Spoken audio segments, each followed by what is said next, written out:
మెదక్ జిల్లా నిజాంపేట మండలంలో తహసీల్దార్ రెవెన్యూ కార్యాలయ నిర్మాణానికి 2.25 కోట్లు మంజూరు కావడంతో కాంగ్రెస్ శ్రేణులు హర్షం వ్యక్తం చేశారు. సీఎం రేవంత్ రెడ్డి ఎమ్మెల్యే మైనంపల్లి రోహిత్ రావు చిత్రపటాలకు పాలాభిషేకం నిర్వహించి కృతజ్ఞతలు తెలిపారు. నూతన మండలాభివృద్ధికి ఎమ్మెల్యే కృషి చేస్తున్నారని కొనియాడుతూ రానున్న రోజుల్లో ఆయనకు మంత్రి పదవి రావాలని ఆకాంక్షించారు.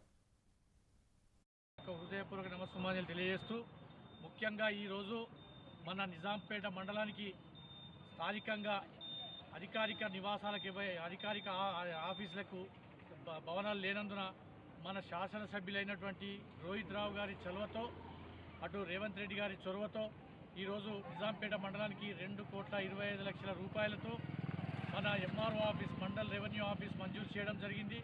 దానిని అతి త్వరలోనే టెండర్ వేయించడం జరుగుతూ ఉంది.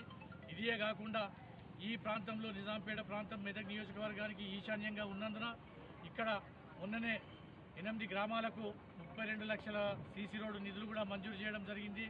అలాగే 40 లక్షలు పెట్టి కమ్యూనిటీ హాల్స్ కూడా ఇవ్వడం జరిగింది.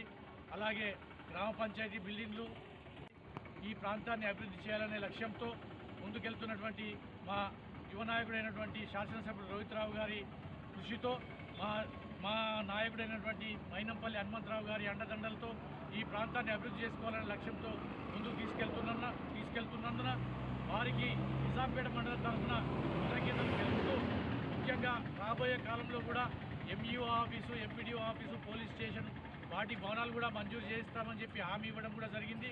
దానిలో భాగంగానే పిఎస్సి కూడా ఇంకా ₹1 కోటి అవసరం ఉంటే మొన్ననే మంత్రి గారి దృష్టికి తీసుకుపోయినాం. లెటర్ కూడా పెట్టాం, ఎమ్మెల్యే గారి లెటర్ కూడా పెట్టడం జరిగింది.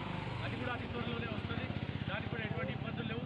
ఇంకోటి ముఖ్యంగా ఈ ప్రాంతంలో ఏవైతే R&B రోడ్లు ఉన్నాయో వాటిని మొన్న సీతక్క గారి దృష్టికి తీసుకుపోవడం